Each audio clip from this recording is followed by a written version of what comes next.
Let's go. Welcome back to Shenanigans episode. I don't even remember anymore. But Check. Anthony Edwards' daddy is Luka Doncic and Kyrie Irving, the both of them. They're not It's episode 18. 18.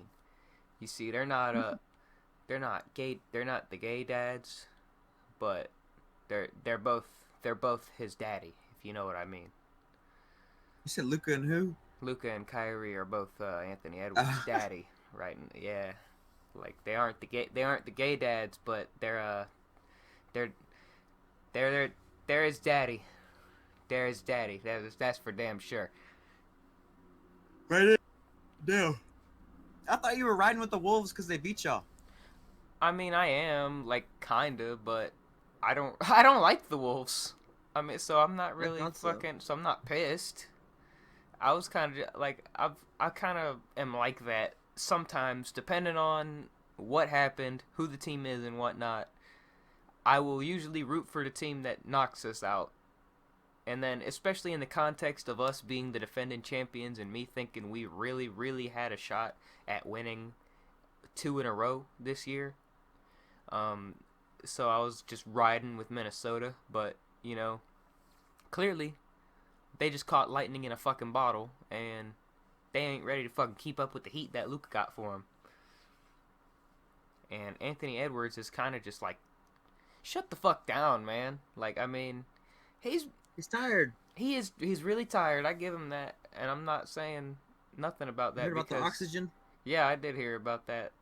Like, he's been going crazy. He's been going off, man, and he's been trying so hard. I know his shooting percentage, man, it's been fucked up this series, and he hasn't been himself scoring wise since like midway through last series in Denver, for real. But he's been expending so much energy on defense, been trying. He's been really good on the defensive side of the ball. I really like him, man. Though. I like Anthony Edwards, man, but his shooting definitely is and his scoring is definitely down. And it's definitely hurt the Timberwolves a bit, even though he has stepped up even more on the defensive side. I think if Rudy Gobert wasn't already going to leave this offseason, I think now they probably won't want him back. You know, he's been getting cooked up a little bit in the playoffs. I think they should get rid of him and Cat. I don't think Cat's a good fit for that team. He's kind of annoying. Yeah, he is.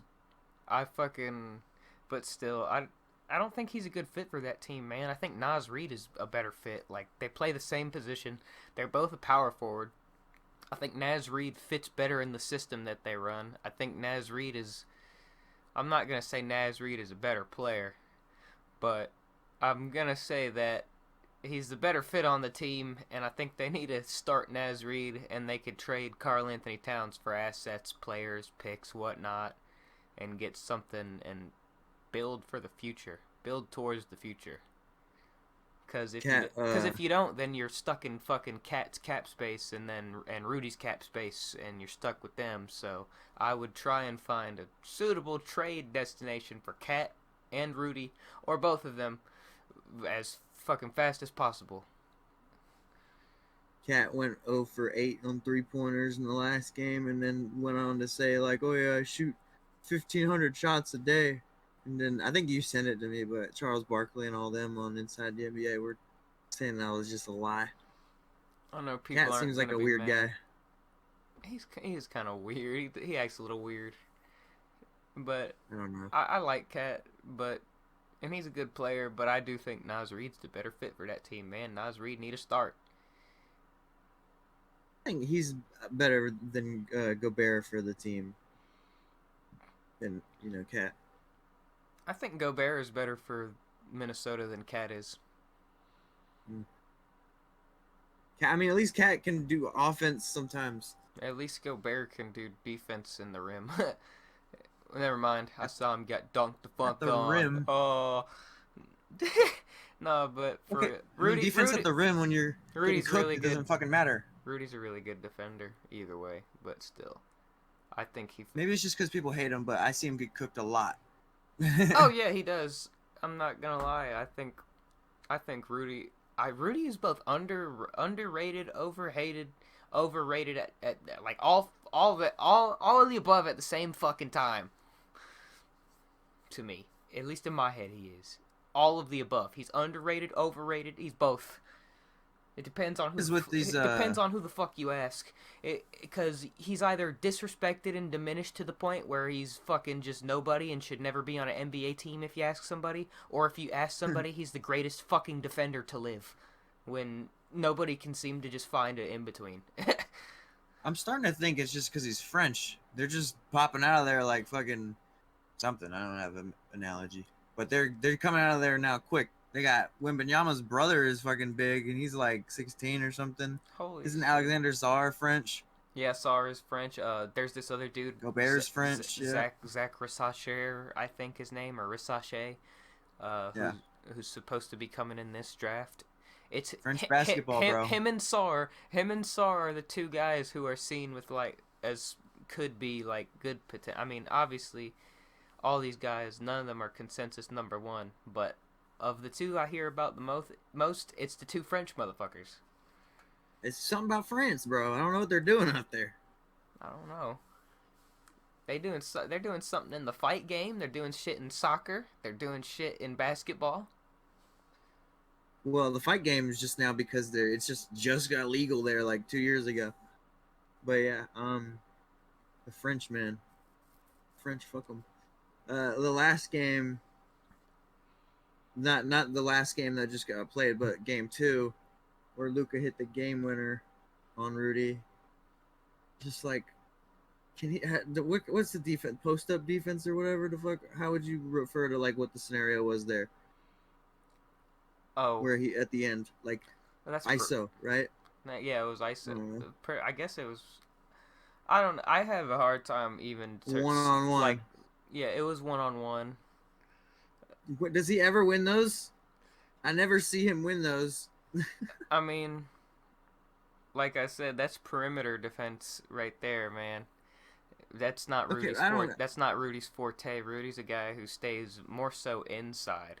I find that so overrated. I understand why he was fucking I completely understand why he was on there and switched in and got on Luka though. I understand because the commentators before it even happened said Rudy's about to come back in the game and he's probably going to guard whoever is on the inbound for this or whatever. And I was like, "Oh my god." And then I saw it. They inbounded it to Luka and then Rudy started guarding him and I was like, "Oh my god. He's about to fucking hit this 3 in his face." And he did.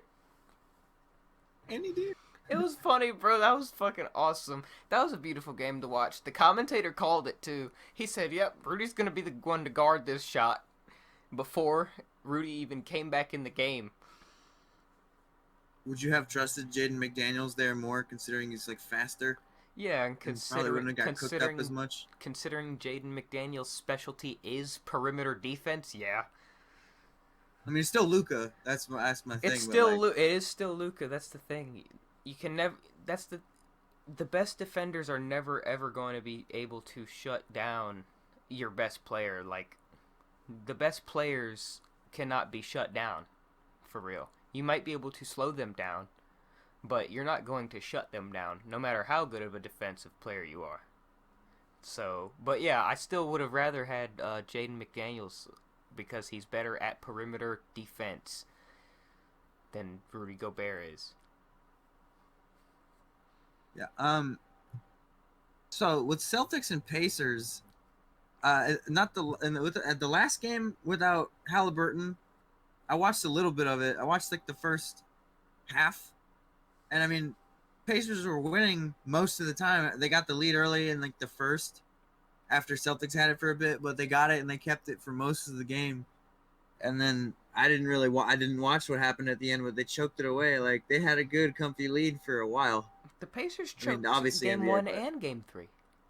The Pacers could be up 2-1 right now if they just fucking don't make certain mistakes. Yeah, I mean, I'm not gonna act interested in the series. Jason Tatum's leading his team in all categories. You know, Man, still, what? the Celtics aren't that impressive, man. Nah, I mean, I'm not impressed by them. They're just this is the same squad it's been for like like 3 years. Like fucking feels like 8 at this. It probably has been damn near 8 at this point, dude. Jalen Brown and Jason Tatum have been on a team since 2017, dude, and Al Horford. Oh, that's still 3 of those starters, bro. It was Kyrie, Jalen Brown, Jason Tatum, Gordon Hayward, and fucking Al Horford. Now all that's changed is now you got Drew Holiday, Jalen Brown, Jason Tatum, fucking. Then you got Kristaps Porzingis and Al Horford. So you still got 3 of those fucking dudes starting. Yeah, they've had about the same damn team for fucking 8 years now. And then of course, well, obviously they've had some more additions like Derek White and Kristaps and everything, I don't see which Chris has helped Thompson. which has helped them. I think he's injured. Yeah, I didn't see him on the box score. Still though, they got Kristaps and everything too, man. It's like, what the fuck?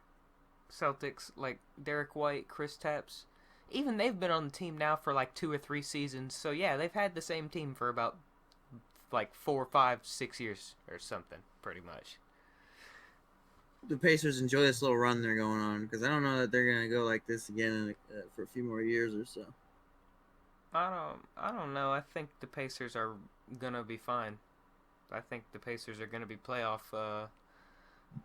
playoff team for years to come. All they gotta do, I think all they This really deep. needed. They're deep. They need to find what they really need to do. They need to find a second. They need to find a scorer, man. They don't really have a scorer. I mean, they have Halliburton, but Halliburton's not really a fucking scorer. He's more of a point guard. I mean, he can score.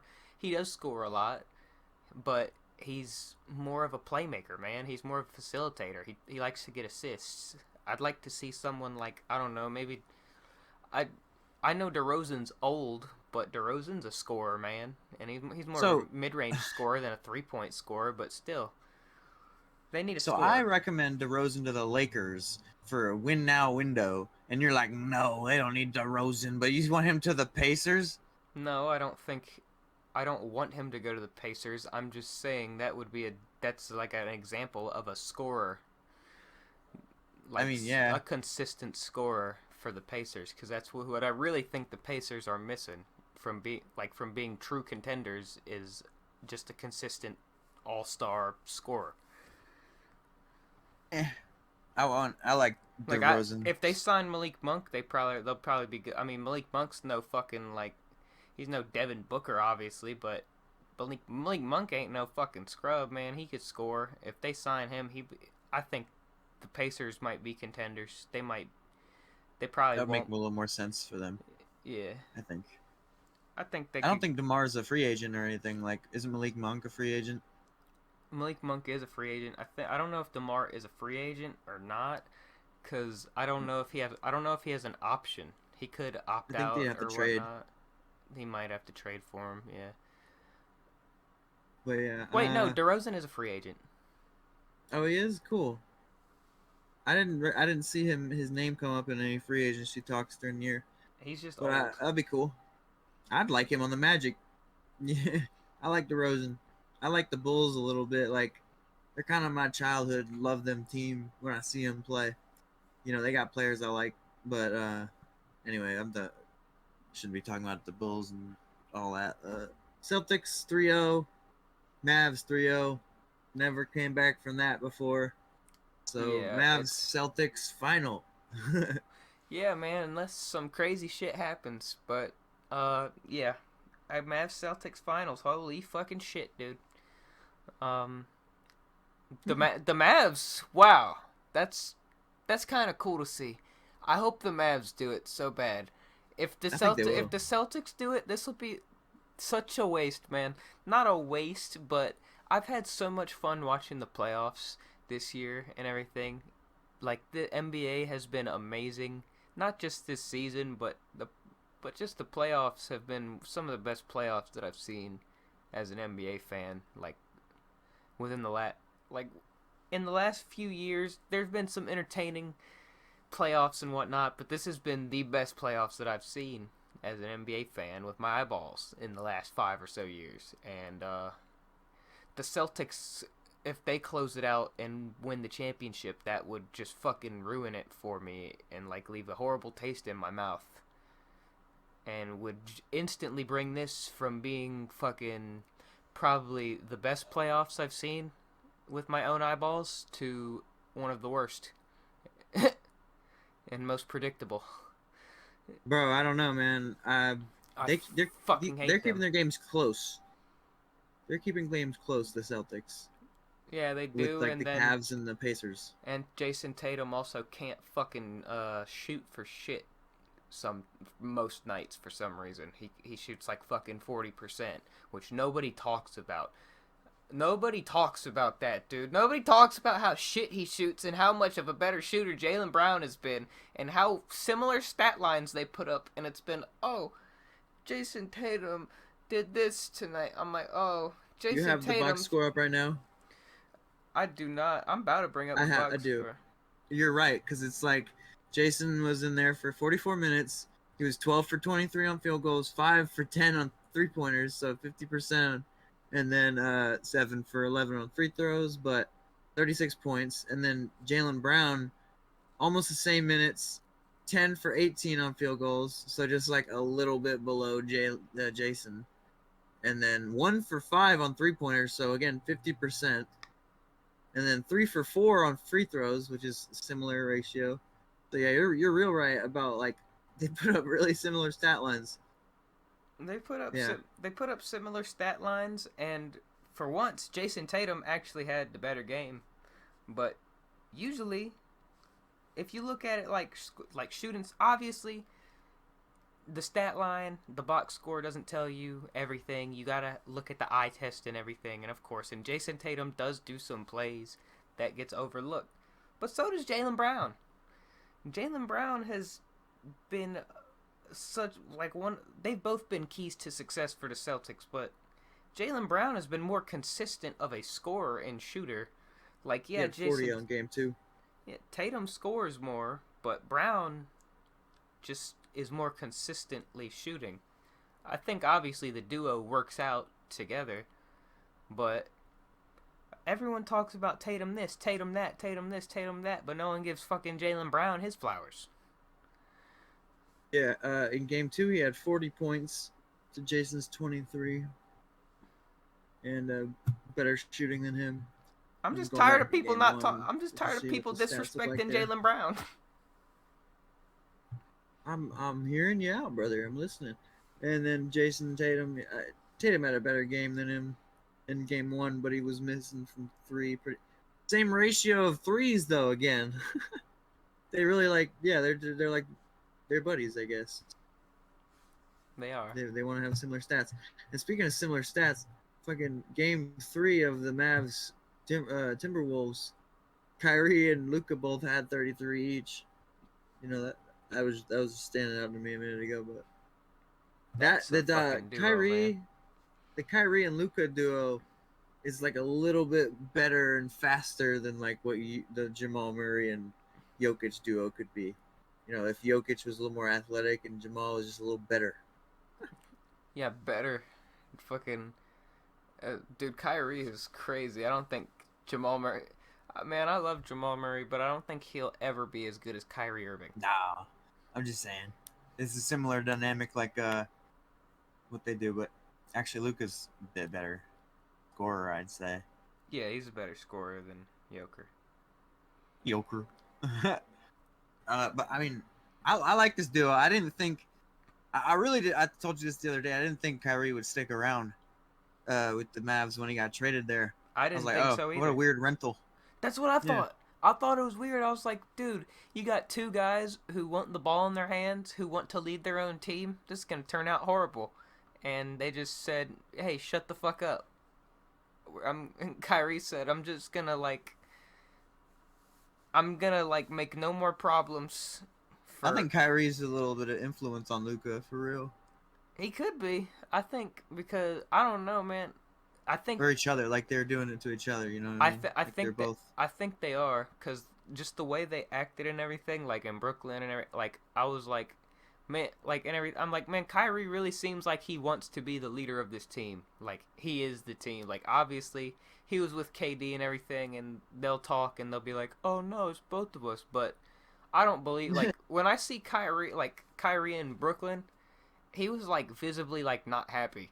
When I see fucking Kyrie in Dallas, he looks all smiley and shit. He looks all happy. Like he looks happy, man, and he doesn't say controversial things on the internet. Uh, so clearly, something happened in Dallas. I think you just need to make Kyrie happy.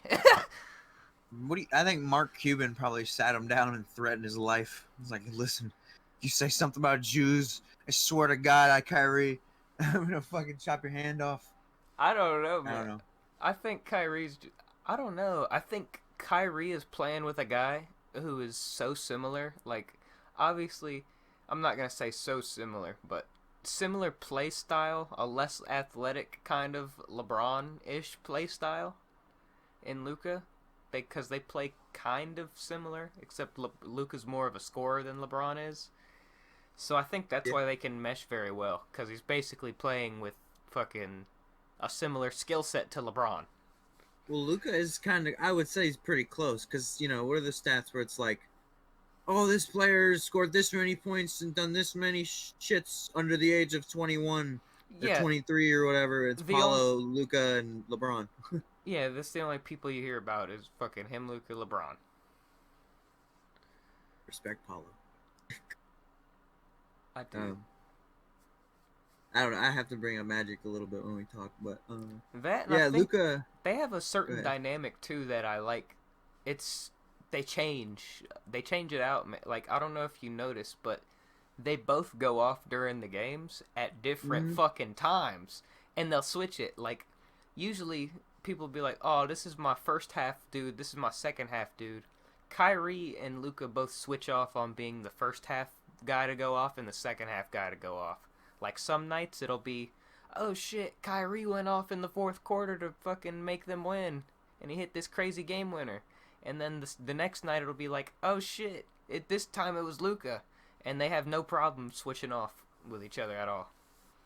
Yeah, and Kyrie's also been pretty healthy during his Mavericks tenure too. Like he was injured a little bit during Brooklyn, and wasn't he?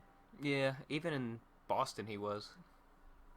Yeah. So I mean, that's really good for him. And I remember when he got there, and it was still during the middle of all like the anti-Semitic stuff, and he was Muslim, and he was doing Ramadan and shit, and he was a flat earther and all that. And he got there, and people were fucking with Luca, and they were like, "Oh yeah, Luca, what do you think about Kyrie? How's the Earth? Is it flat?" And he's like, "Whatever Kyrie says," you know. Because I don't know how that dynamic is, but I guess they just like it's symbiotic or something.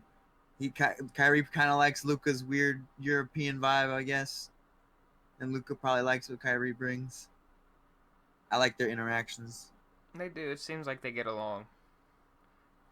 That's important, Like Harden back in Brooklyn was talking all kinds of shit about Kyrie. I remember seeing that. I'll give him the shot myself thing, and he probably didn't care to come back after hearing that. He just stayed out a whole bunch of games Dude, on purpose. that's the thing, man. Harden. When I hear Harden, man, I feel like Harden brings problems to a team, like locker room wise. Oh yeah, I mean, and he's not People were patient. talking shit about Westbrook. They were like, "Oh, Westbrook's the bad locker room guy," and then I'm like, "No, I've always been like, no, it's fucking James Harden." I mean, you could make your fucking arguments about Westbrook and his play style and whatnot, but he's a great locker room guy. Everyone loves Russ. People Isn't don't this like the fucking third like time? James Harden. Isn't this like the third time they've been on a team together? Yeah, I think so. Thunder, Harden and Russ, Rockets. Thunder, Rockets, Clippers. Yeah. Yeah. Yeah, and they're just gonna keep blaming Westbrook. I don't know. Honestly, though, when the Clippers were doing shit, I wasn't hearing Westbrook's name like all year. It was Harden, it was Paul George, and it was Kawhi. But I didn't hear shit about Westbrook. I'm not gonna lie. I think he's done for. Yeah, Westbrook has kind of like pretty much accepted the fact that he's a role player now and he's going to be coming off the bench and he's fine with playing his role. which is good and everything. And I think Harden has been like fitting into his roles since Philly. Like he's been getting into role player mode too, but now he's coming off the bench on the Clippers and shit. It's not the same. Gotta be one of the more inconsistent players ever, Harden. Good lord, yeah. Oh my Like god, when he dude. played, what was it? A couple. I don't know if it was last year. I think it was a playoff series in Philadelphia, and Embiid was out. I think it was game 1 or some shit. And he put up like 40, and then Embiid came back and he put up fucking nothing. So it was like, I don't know. Yeah, I remember that series. Harden was like so. Harden is very inconsistent, man. Especially when when that free throw rule changed to where you couldn't just jump right into the defender to get free throws anymore.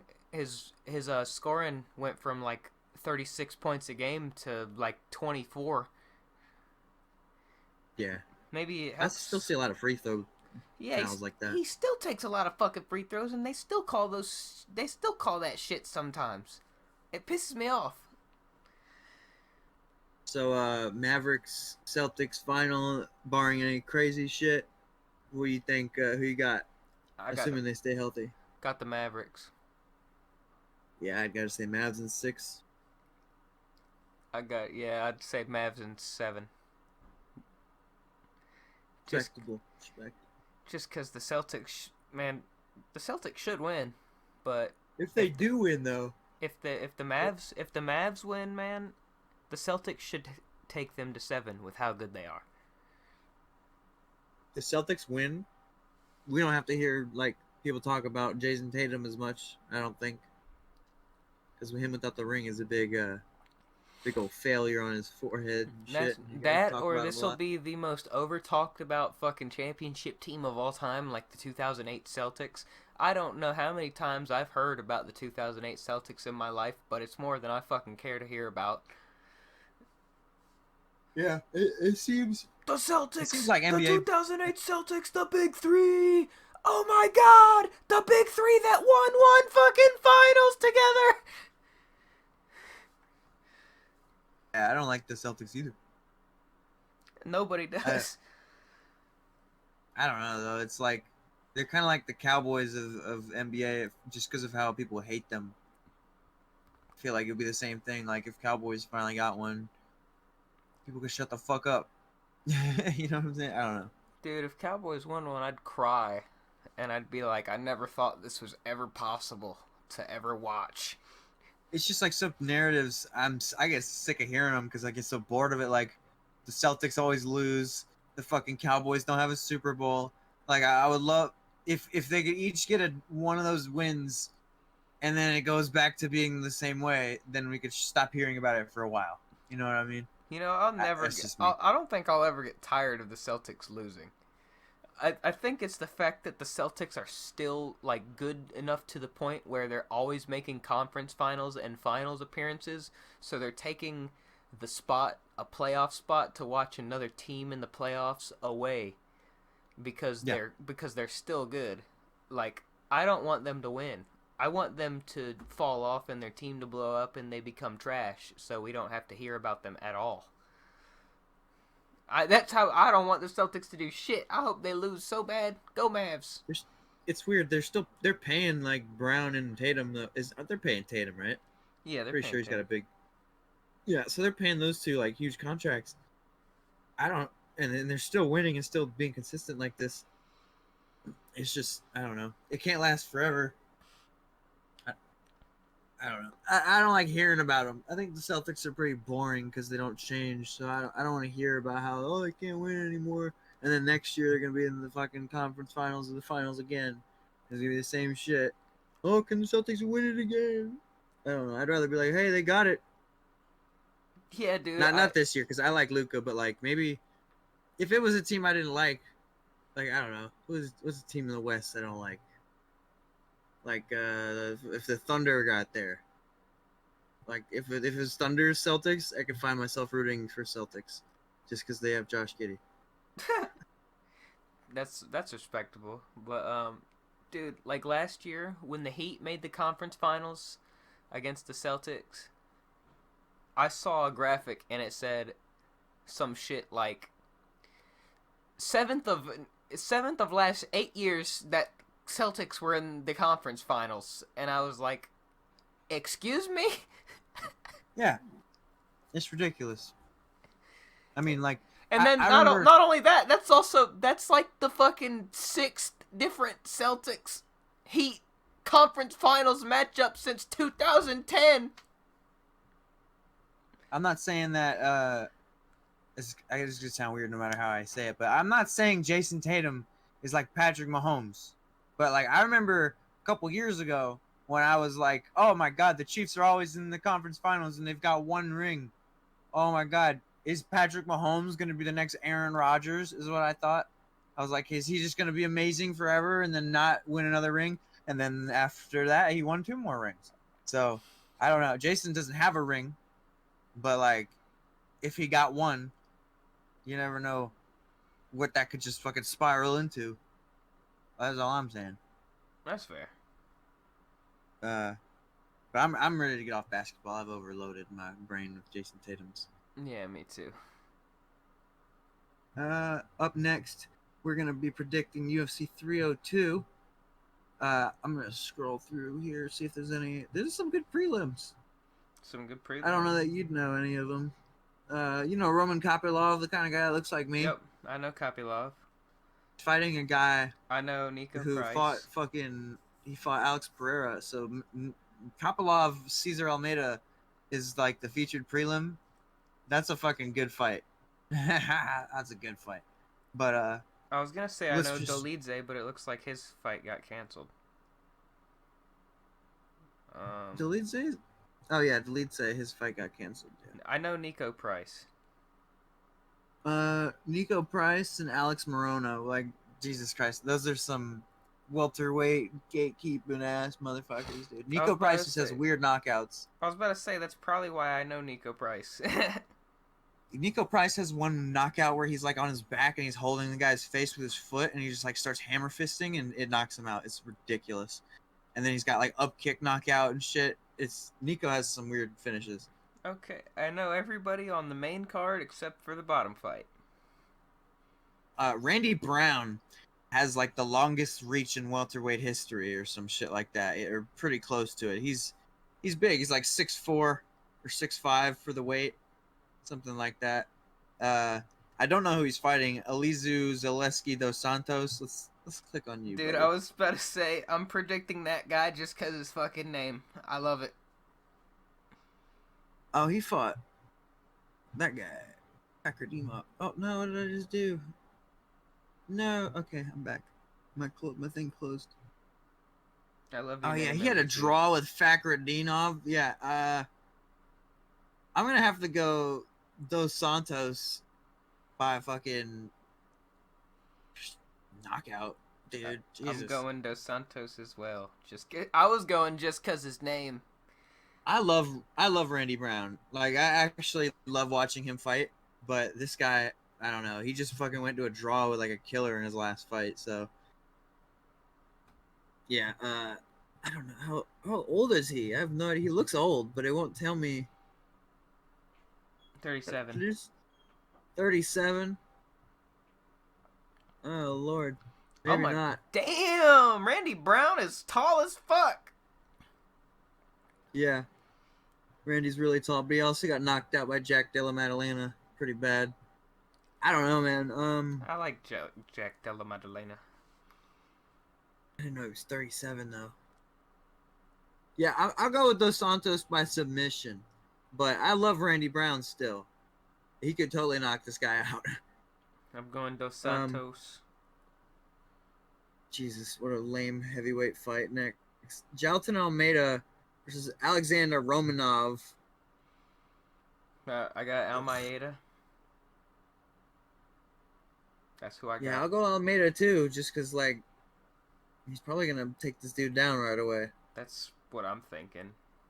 I mean, Romanov is a grappler too, but he's not near as athletic as Almeida is, and or the fucking like elite, heavy-handed type of guy Curtis Blades was to knock him out and know what he was gonna do and shit. So yeah, I'll go Almeida by decision because he's boring as fuck. This next fight, Uh, Kevin Holland. Oh boy.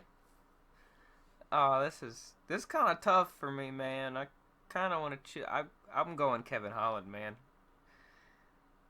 Just because I like him. Ola is fucking awesome to watch, man. But I think he just got knocked out pretty bad in his last fight. Isn't Kevin Holland on kind of like a little streak right now? No, he's been losing. Oh, he's been losing? Yeah, like he fought Hamzat, and then Oh, shit. his last loss was like he fought Wonder Boy. Oh, he damn. lost. I'm on the fucking... My fucking brain is way behind. I forgot who his last loss was. I thought he was on a little win streak.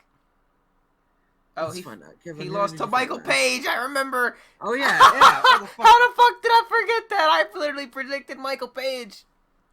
I forgot he got styled on. Yeah, I'll go Kevin Holland by knockout because he knocks out little dudes like this. But I love Ola either way. This will be a fun fight. Okay, I remember his little run after he lost to Wonder Boy when he beat fucking some guys like Chisia and like Ponzinibbio and shit like that.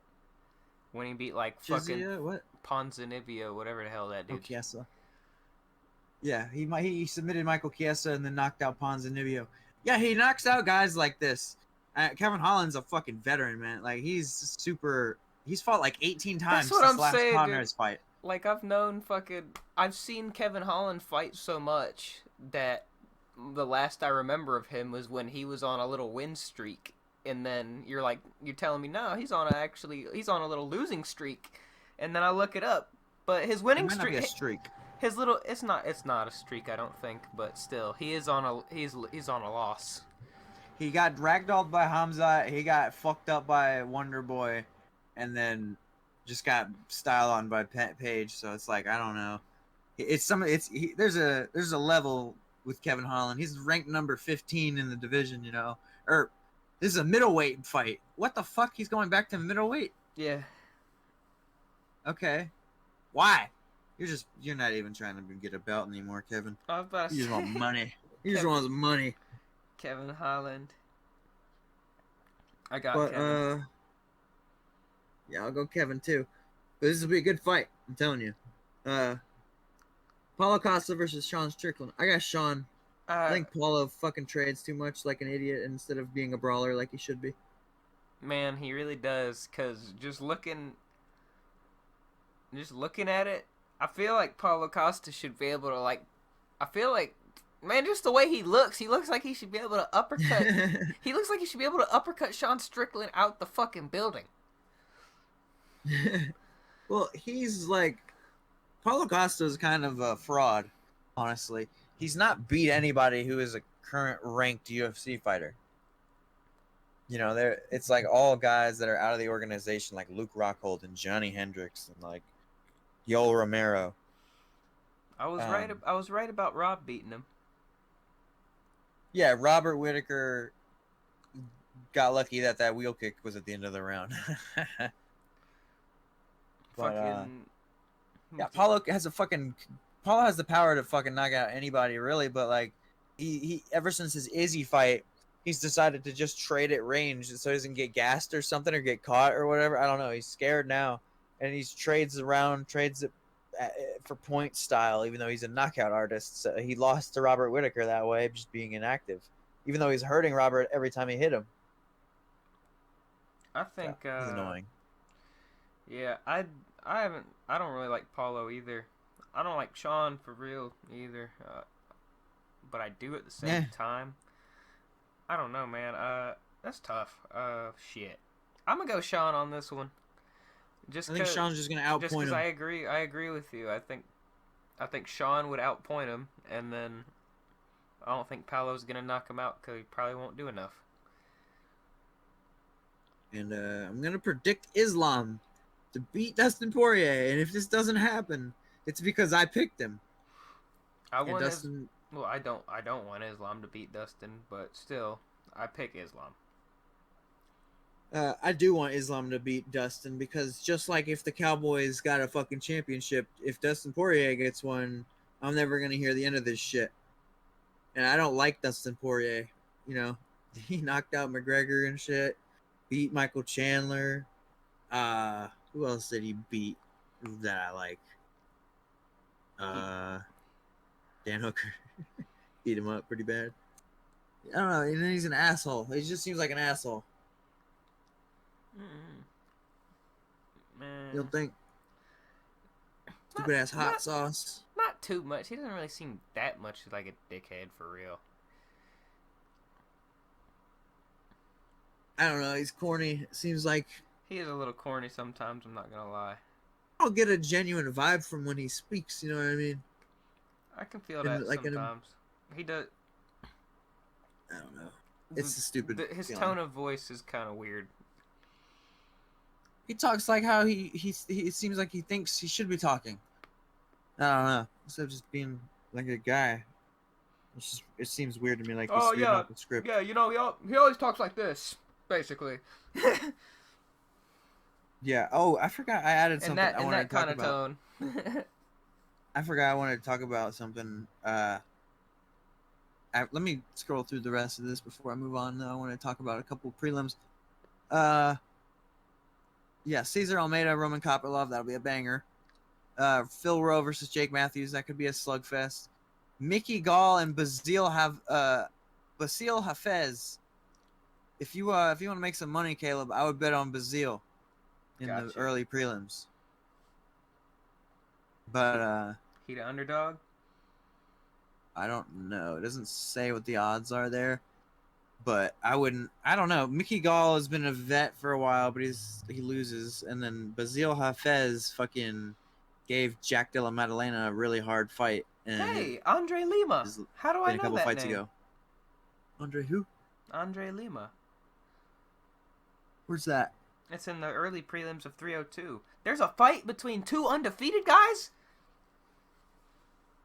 Which one? I'm not seeing records on here. Andre Lima and Yam Hargol Tubin. I don't know how to say that name.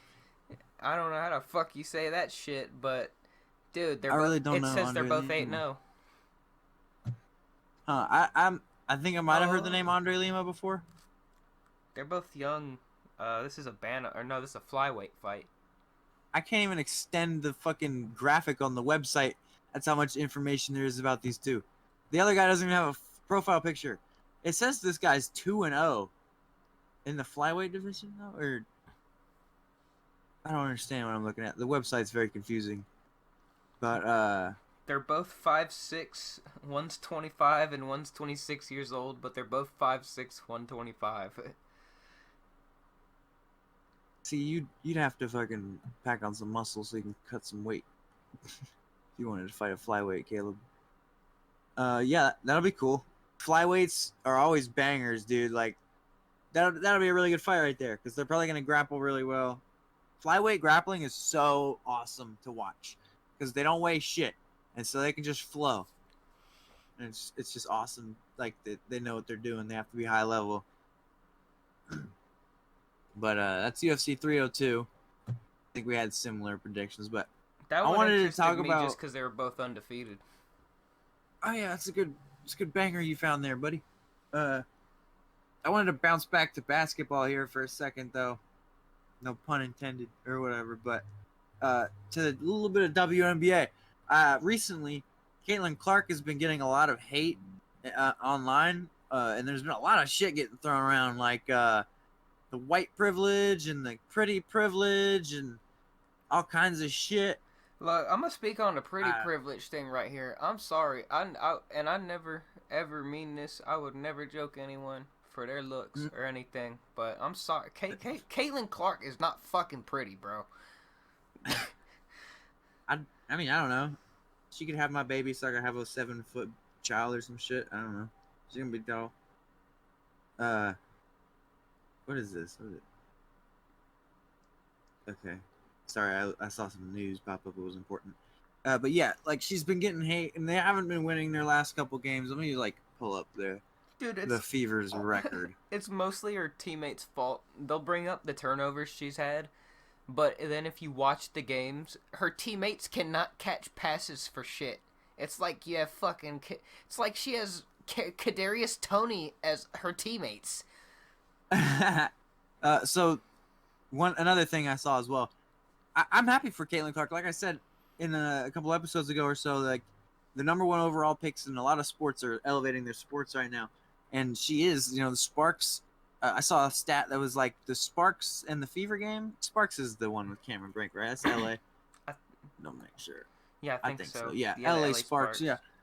So Cameron Brink and fucking Caitlin Clark have sold out their game, which has it sold more than any like Lakers home game all year did. I think I sent you that, but so that's really cool.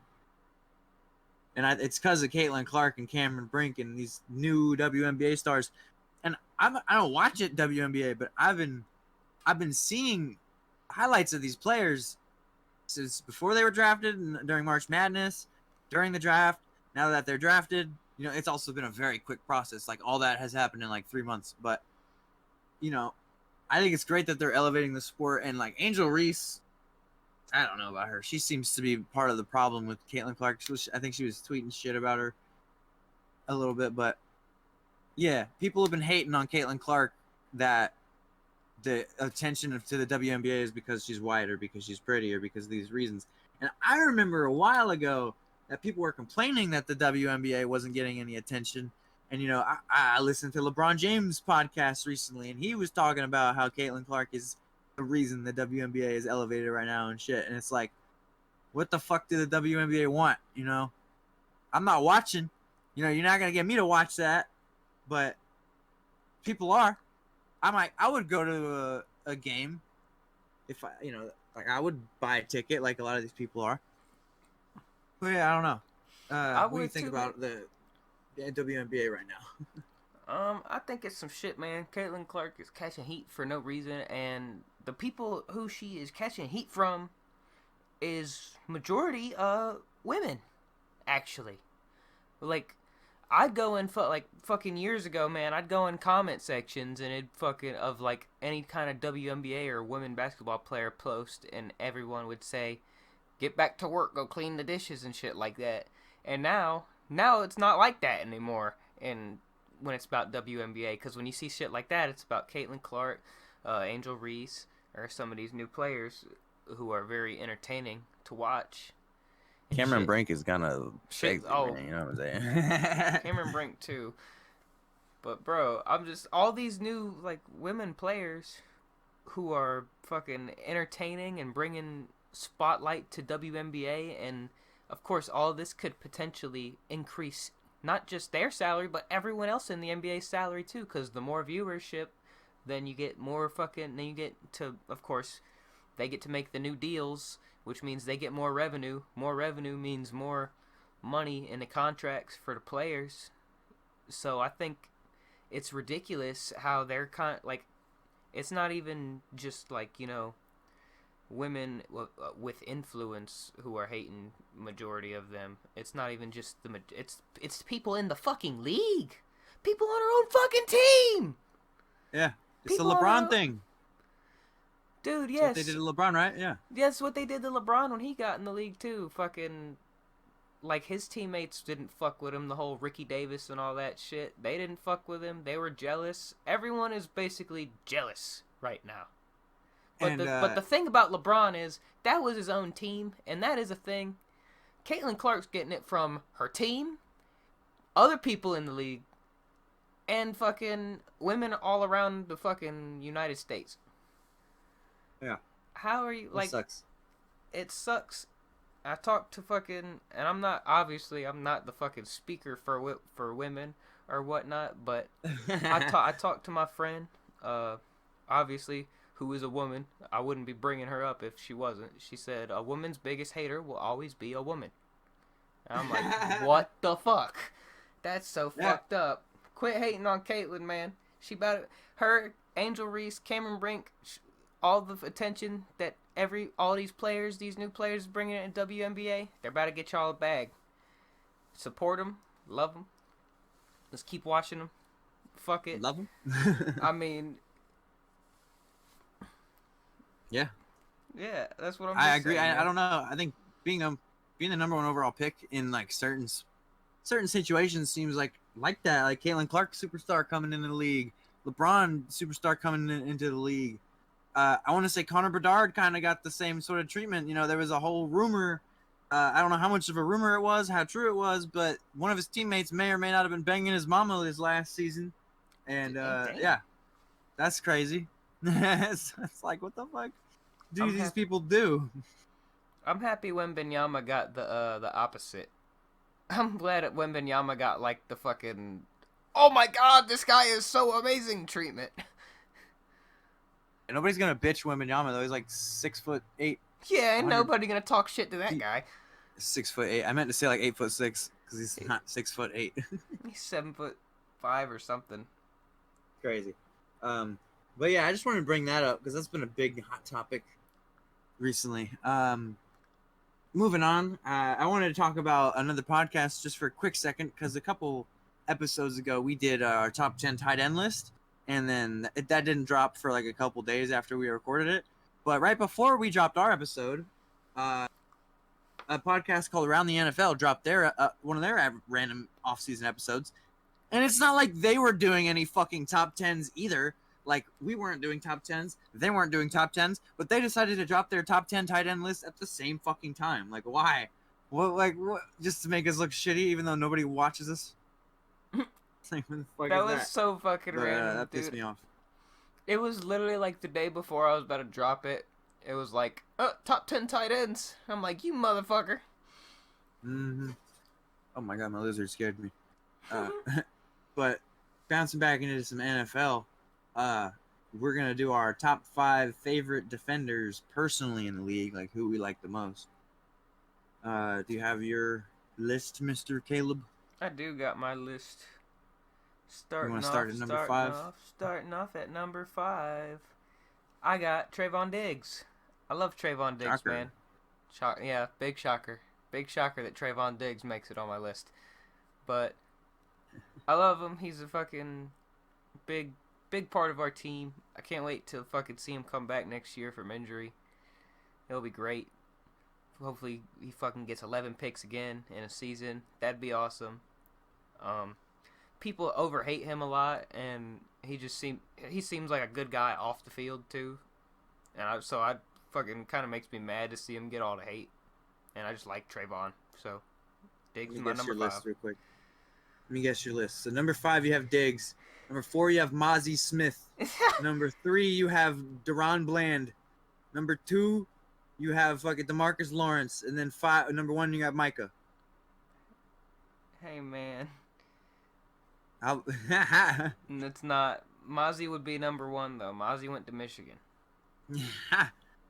Okay. Yeah. My number 5 was Browns linebacker Jeremiah Owusu-Koramoah.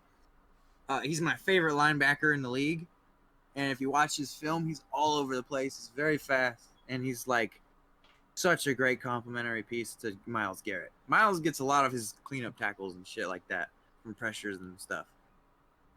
He's a very good linebacker, and he's like a year 2 or 3 guy, so he's got a bright future in Cleveland. Coming in at my number 4, I got Josh Allen for the Jags. I thought of the Bills one. Yeah, he's fun to watch. He's really I kind of hope Jared Verse turns out a little bit like him. I really like watching him, man.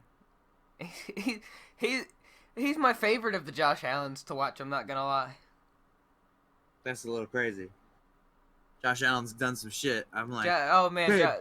the quarterback Josh Allen's definitely done some crazy shit. But I like watching defense a little bit more. Get you. He's a good edge rusher. I got my favorite edge rusher a little bit higher up in the list, but at my number 4, I got Vita Vea. Gotta be my favorite defensive tackle in the league now that Aaron Donald's gone. Thought about Kenan Williams, but I think Vita Vea is a little bit more dominant. I don't know. I mean, Keenan does his job, but Vita's like 350, and he's like jumping gaps and shit like that, just skipping his assignment and going to other shit like that. I watched a little bit of film for this list here, but Vita, I don't know. He's like a fucking Samoan guy. They're always fun. He lost that tooth in that one play and was just fine with it. He's a dog, man. And I remember, I can't remember if it was a playoff game or a regular season game, but you were texting me one time and you were like, "Are you ready for Vita Vea to absolutely destroy your game?" So yeah, Vita Vea at number 4. Shit, man. So I got my 3 and 4. I got 5 and 4. My number 3 is gonna be Micah Parsons. Just cause he's probably my favorite Cowboy. This is gonna be the last Cowboy on the list. He's my favorite Cowboy defender, but the other 2 guys I like for reasons other than football and outside of football. And I do like Micah outside of football too, but these other 2 are just, I like them a little bit more than Micah. But Okay. Micah's a fucking menace to watch. Like, he's crazy. I remember watching him push over a fucking lineman, and he just, like nothing. Like, he just pushed him over like nothing, and it was hilarious. I took vibes into consideration for this list, and Micah just seems like a bit of a talker on his podcast for my liking. He is a fucking talker. Oh, my God. Yeah, I don't really know. I don't like his attitude, and like some of the pre-draft things are a little suspicious, man. And then he's like a freak too. Like, he got in trouble for like freaky weird sexual shit, and then he went on TV one time and was like, "I suck toes" and shit or something like that. I suck toes. I don't know, but my number 3, I got Pat Surtain. I think he's personally the best corner in the league, and I think he does the least amount of talking. Like, he's not on Twitter like Sauce is, you know. He ain't talking shit like Jalen Ramsey and then getting burnt, by someone who's faster or whatever, younger or whatever. Like, I like Ramsey and everything, but he does get fucked up sometimes. I just think it's something about like silently owning everybody. And I mean, mic'd up, he talks shit, but so does everybody. And you don't hear him mic'd up often. So like, I had to go find a Pat Surtain interview to see if I could find anything about this dude's personality. And he just seems chill from what I could find, but he's not. He's a very quiet guy. I think there's something about that is so fucking awesome, just to own the league and be silent. I'm going to contradict myself too, though, in a bit. I feel that. My number 2 coming in here. Number 2, it's going to be Max Crosby. I really like Max Crosby. And just Same for me. Like watching his interviews and everything, and then hearing his whole problem and his story where he came from with the drug problems and all that stuff, and fucking it's cool to see how he fucking basically changed his life around and how he's a great person and everything too, on top of a fucking monster defender in the league. So Max Crosby, number 2. Yeah, I had him also at number 2. He's a very scary guy, and he's good at what he does. And he didn't go quiet for like half a season like Myles Garrett did. Myles Garrett's awesome. Yeah, I was considering having him as my favorite edge rusher, but like, I don't know. Myles is kind of a goofy dude, man. Like swinging the helmet at Mason Rudolph and then flipping his fucking car last year and shit. Like, and then the quarterback graveyard thing he does. Like, he's kind of a silly dude. I mean, that's cool and all, but Max Crosby is just like intense, and he seems like a chill dude, like when he's not playing. But I don't know. And his tattoos are cool. He should, if he's not a Raider for life, it would be really funny because he's got the Raider emblem on him. That would be crazy. But yeah, who's your number 1? My number 1, this should be no surprise. I feel like I talk about this guy more than any other defender in the league, and I probably bring him up more than any other defender in the league to you. It's going to come to no surprise to anyone who knows my allegiance to college. It's going to be Aiden Hutchinson. I should have thought that. He's been my favorite player since 2021, since he was a Michigan Wolverine. I remember fucking hearing my favorite story I've heard of his, and it's hilarious. fucking he like broke or he tore something in his ankle or some shit during it was during practice or during a game, and he was like on his back, laying on his back, and all Jim Harbaugh came up to him and said was, "You didn't tape your ankles, did you?" Got weak ankles. Yeah, that's the thing. I guess Harbaugh always told him to tape his ankles or some shit, and he didn't one day, and then he fucked himself up, and he couldn't play for like the 2020 season. And Harbaugh said, "You didn't tape your ankles," and that's all he said to him before walking away. You didn't tape your ankles, did you? He's a psycho, honestly. Jim Harbaugh seems like a psycho, and not like the same psycho that he was back in like the Niners. Because like he was like energetic and shit back then. Nowadays he looks at the camera like he's on drugs. I don't know. He does. It could be very similar to Sean Payton. He does do some weird shit sometimes, man. He talks in analogies and shit. Like, I'm not gonna lie. Sometimes I'll be listening to Jim Harbaugh and I'll be like, "Is this guy right in the head? Does he have like early onset dementia? Why does he talk like this?" He's the quarterback. He might have CTE. Who knows, man? But my favorite defender in the league is Jair Alexander. I think he's fucking stupid and goofy and good at his job, and it's funny. Like I think I remember he went out there to get the kick or the coin flip for like overtime in a game, and he's just like with that one interview, he's like, "Oh my god, he overthrew it," huh? And then he's just funny, man. He talks shit. He's good at his job. He's a Packer. They have my favorite uniforms in the league. I don't know. And it's the opposite of what I said about Pat Surtain. But, like, I see a lot of Jair, and he's funny. I don't know. I like it. It's different. It's not like Sauce. I think Sauce is really good, but he seems like kind of a bitch on Twitter. It seems weird. And then, like, Jalen Ramsey gets fucked up too much for how much he talks.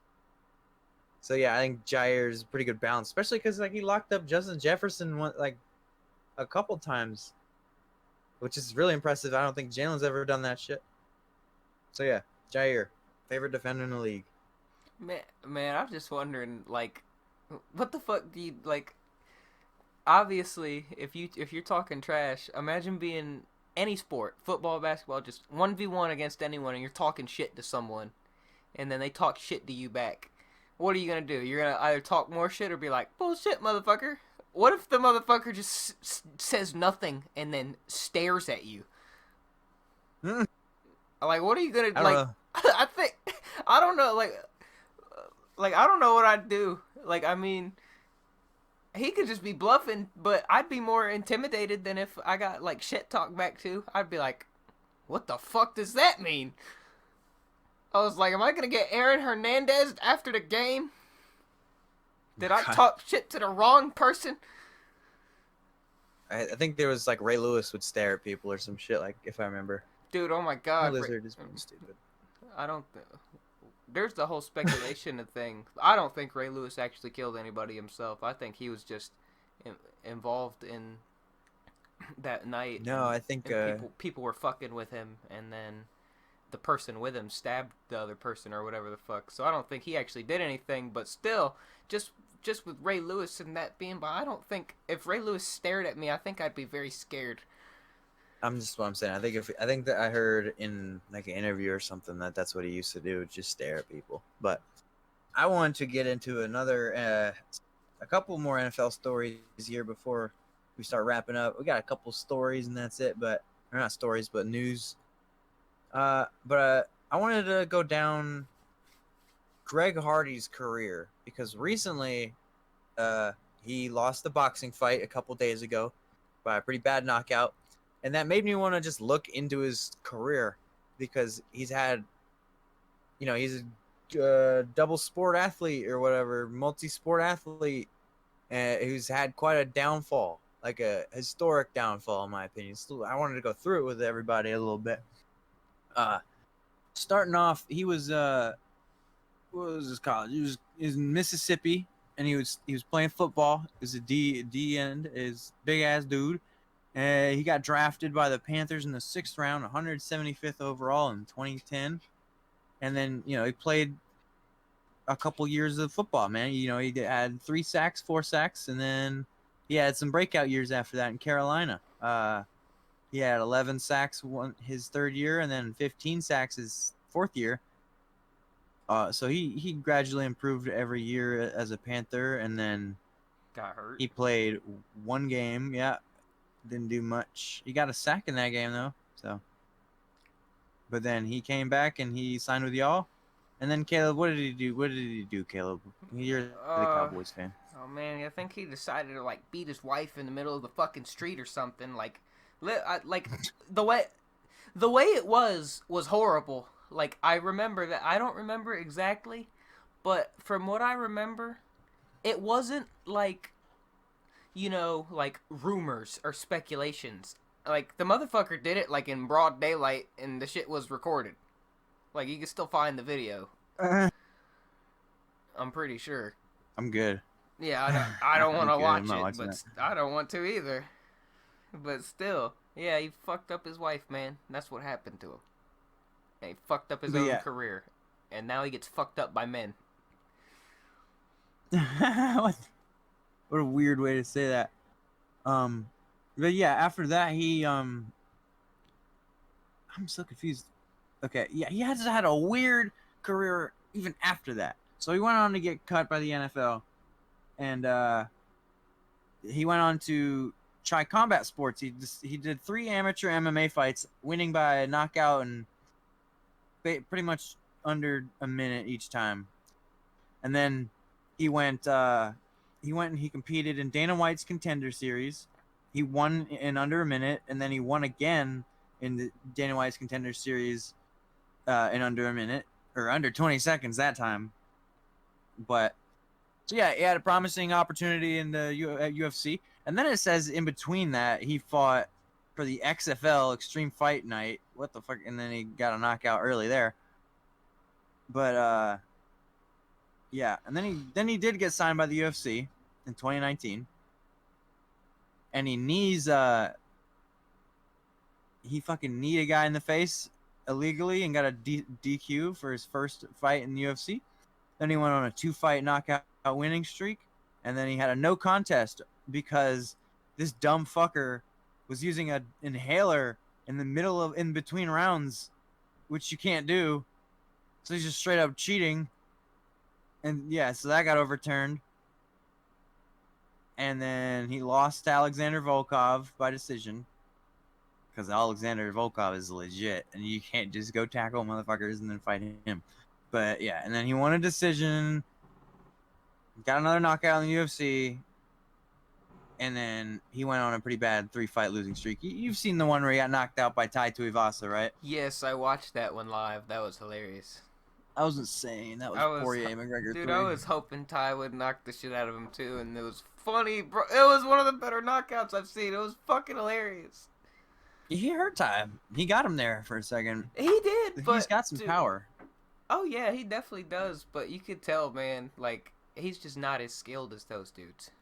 No chin either. He just got no chin. It's crazy. He's got no chin, and he's just not as skilled as the top dogs up there. I mean, to be he's probably not even as skilled as fucking dudes not even ranked, but still, like he could make it to that. He made it to that borderline ranked, didn't he? He can knock people out. That's all it was. He has the ability. He has the ability to knock people to fuck out, and that's how he got on that lucky run to even get him. Wasn't he ranked, or like not ranked, but fighting people who were? Yeah, he fought some legit guys. He fought Alexander Volkov, which that's a legit guy. His title. He never fought for the title, but he was Bellator champion.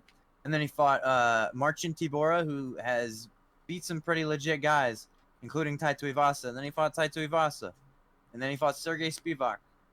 So he fought 2 legit grapplers and Tai Tuivasa in that 3 losing streak, and he got fucked up by all of them. TKOs and knockout. But yeah, it doesn't end there though. That's just where he got cut by the UFC. And then he went on to box. Let me find exactly where he started doing that, actually, because I had to go to like so many different websites because he did boxing, and then he did bare knuckle boxing, and then he did exhibition boxing, and like his most recent loss from like 2 days ago isn't even on here yet. But yeah, so he got cut from the UFC, and then went on to win his boxing debut, and then he won again, by decision. So he was 2-0 in boxing. Wait, yay, good start. And then he decides, I'm going to go do bare knuckle boxing. And he fights this little redneck dude named Josh Watson and gets fucking destroyed in bare knuckle boxing. And so he's like, oh shit, I'm tired of losing and it being on my record. So he does 5 exhibition boxing matches in a row. And I didn't even know about these until I looked it up today. But he had 2 fights in one night. He won He won his first one by knockout, and then he won a decision after that. And then at another event by the same people, he went and had another. He won his first fight of the night, and then he lost his second fight of the night to the same guy. What? He fought the same guy twice in a day in exhibition boxing and lost to him? What? Okay. Yeah, so this is the confusing career of Greg Hardy. Also, at some point in the middle of after the UFC cut, after the bare knuckle boxing. Yeah, after the bare knuckle boxing, I think he was working for fucking Walmart at some point, and then he decided to do exhibition boxing. But so yeah, he fought the guy and then lost to the guy again in the same night apparently, and then he went to go do another one of those exhibition tournaments and then lost his first one and didn't go on to the second one. Then he came back to real boxing, got a W, and then canceled his another fight, and then he had a fight a few days ago where I have no idea if this is even a pro match, but he got knocked out. So, yeah, Greg Hardy had a weird career, man. I seen a video of him working at Walmart at some point in the middle of that. He was like, oh yeah, you 9-to-5 people, I got real respect for y'all. This is some hard shit. Oh my God. Yeah. He said, I got Greg some Hardy, respect for y'all. This is some hard shit. What a downfall. And what an interesting one. He's working at Walmart. I did that. I worked at Walmart. Man, I never worked at Walmart, but it's just so funny hearing somebody say that. I mean, it wasn't easy, but I don't know what he was doing. I'm not fucking getting on him about it either. I mean, shit, the 9-to-5 struggle, shit, that's normal life and everything. But just hearing somebody say it out loud is just kind of funny because he's not but from fucking Cowboys to the Walmart. I know. That's what I'm saying. From going from Cowboys back to working 9-to-5, it's just weird to hear. So even though his situation is different than most people's, it's just weird hearing someone say that. Because if you said that to just anybody, they'd just be like, "It's a normal fucking day, bro." Okay, so that was a pro fight. So yeah, he was still technically 3-0 as a pro boxer, even though he lost 3 fucking exhibition matches or something like that. But yeah, he's weird guy. Rip Greg Hardy, man. Can't wait to see what he's doing next. Probably he'll be doing like Karate Combat or some shit. I don't know. Anyway, bro, moving on to another NFL downfall. Karma hit his ass hard. Speaking of getting hit hard by karma, Antonio Brown is filed for bankruptcy. Sing it with me, Caleb. Whole lot of money. Whole lot of money. Got a whole lot of money. Bitch. Oh, okay. Oh, damn, my mic didn't fucking pick up me singing it. Oh. Not until like late. It's whatever. Yeah, he's bankrupt.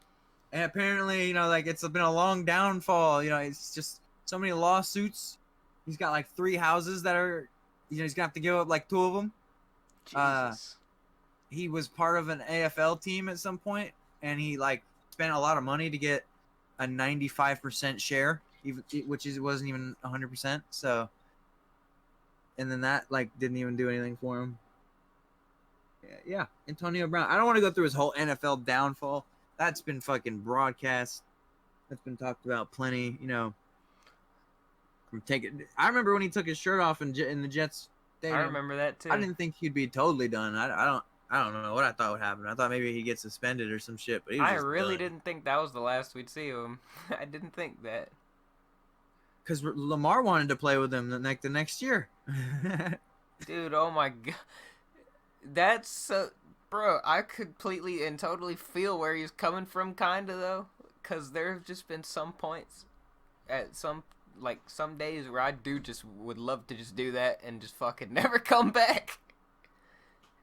Imagine this potential Ravens receiving core that we could have had like last year, or at some point. They could have technically probably had DeAndre Hopkins, Odell, and Antonio Brown. But I don't know. Antonio Brown. Hope bankruptcy goes well for you. Also, didn't Shiloh Sanders just file for bankruptcy? Yep, he did. He just filed for bankruptcy. That's hilarious. From a lawsuit all the way back in 2015. That's so funny. That's fucking crazy, though. Like, how the lawsuit and everything works.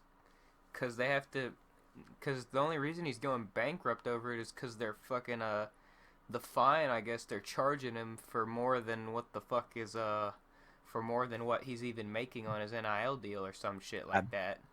I bet if he didn't have that deal, he wouldn't be getting sued. Oh, probably not. I bet probably not either. He probably would. This is what the NIL deals are bad for, bro. You get one college guy. What I'm saying is, if he didn't have that deal, that guy wouldn't have sued because this guy is suing for fucking money. I know that, but what I'm saying is like, especially as a younger man without like the NFLPA or like real people to look out for you around besides fucking Dion. You know, I don't know. You getting all that money is not a great idea to me. Like, I know I would go stupid with that money. And I'm not like an athlete that is above people that would go crazy mentally probably. So lucky for him, he's in college and he's actually like good at his sport, so he can get himself out the hole like decently easy, and with Dion as your dad and everything.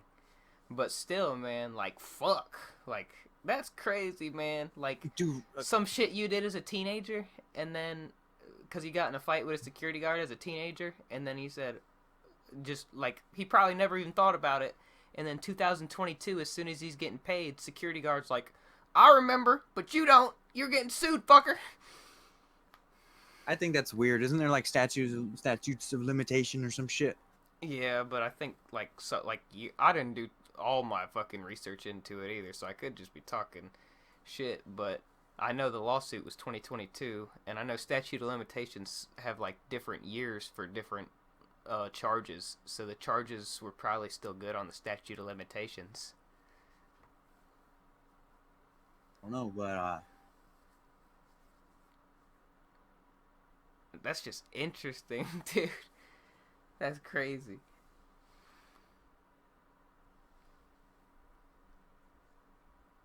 I like that. Yeah. I think I like the players, younger players getting paid, but I do think the whole way they're going about it and everything and all these systems that are being put in place is kind of ruining it like hell. Like, it is ruining it. I think there are different ways you could pay the players fairly without ruining like the integrity of the sport and everything too, you know what I mean? Apparently, I found out two more interesting things about Greg Hardy while I was just scrolling on my computer. Apparently, he was arrested in 2016 for cocaine possession, and also he had an interception with y'all.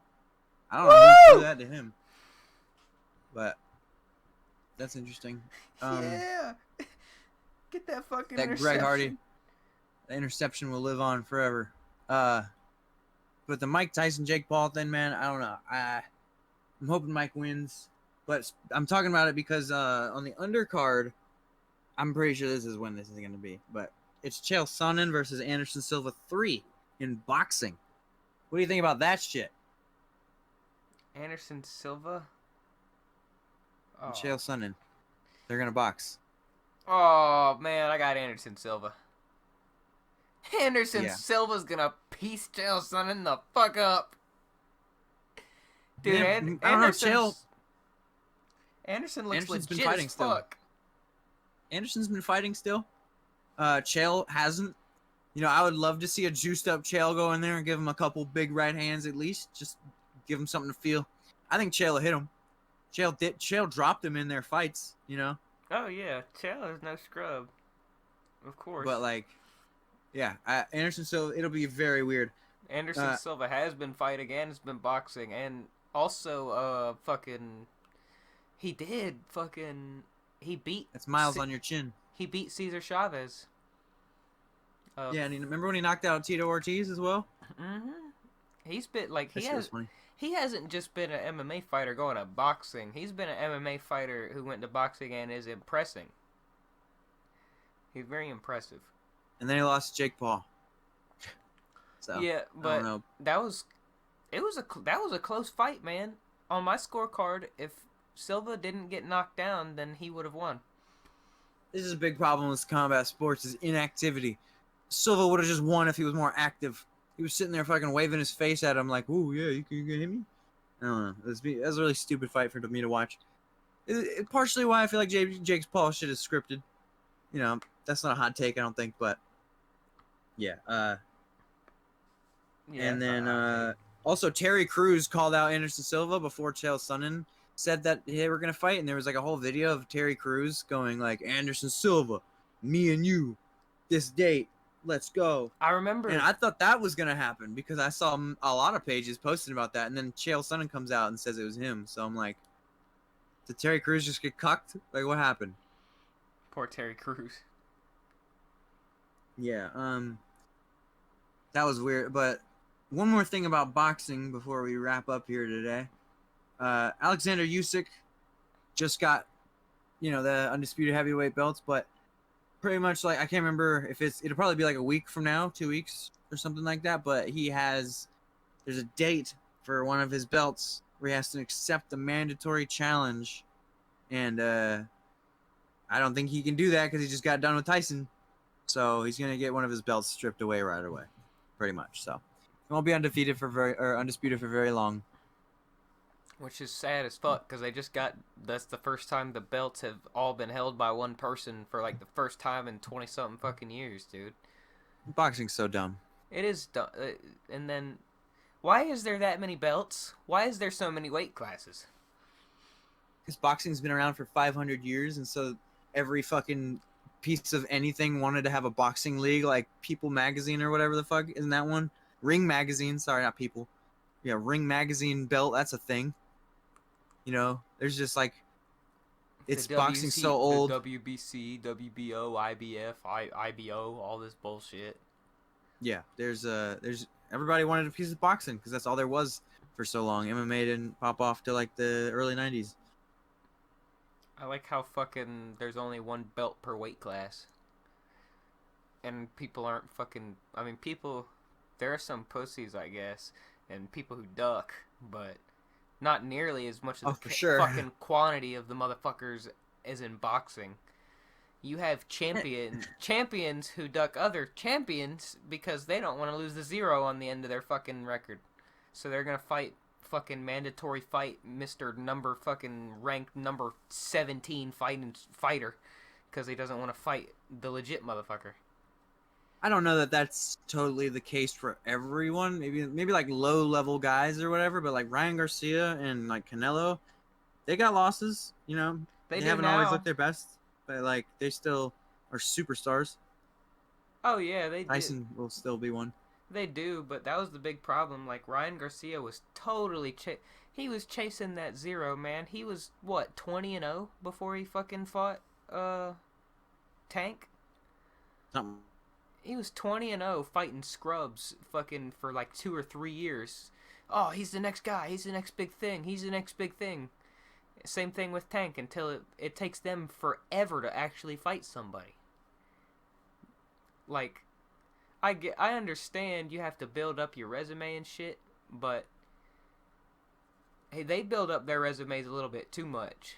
Like, they build it up to like 20-something, 25-0. And they're like hype jobs getting talked about the next big thing when they're like fucking 15-0. Like, okay, fucking they're already undefeated. Keep knocking out everyone you give them in the first round. fucking so step up his skill level. Don't give him 10 more, and then in 4 years when he's like 29, then say, oh, now fight someone worth a fuck. Yeah, and it's just like so corrupt too. Like all these decisions that people don't agree with. Like when Haney fought Loma, I thought Haney won, but I was very tired, and I just noticed all the body shots that were landing, and I thought they were adding up. But people were really upset with that decision, and then with like the Tyson Fury fight, it was split. One of the judges gave it to Tyson, and then with this Devin Haney Ryan Garcia one, it's like there's been 2 separate samples of piss that were both cleared and then both not cleared, and then now Devin wants it to be a no contest and blah blah blah, and Ryan Garcia's back to being crazy even though he said he was faking it. It's weird. Yeah, boxing's weird. I don't know. Boxing's weird. Boxing. It's fucking got the mob tied into it. It's all corrupt as fuck. Yeah, It'll probably never get better. Not until Jake Paul fights Canelo. Sean O'Malley versus like any of those guys scares me. That's a total possibility in like a year. He could fight Tank, he could fight Ryan, he could fight Devin Haney. Any of those guys, if they wanted to fight him, he could probably. And I don't like that for him. Maybe Haney, but probably not even Haney. Haney's that's like what, 145 though, or something like that. It's just like 130 something, I think, 140. Yeah. I'm all good talking about boxing now. I got nothing else left to say about that shit, and I got nothing left to say about none other shit. Me either. You didn't have a corner today? I do not have my corner today. That's all right. And the shenanigan, I'll be honest, played a little song. The shenanigan of the week.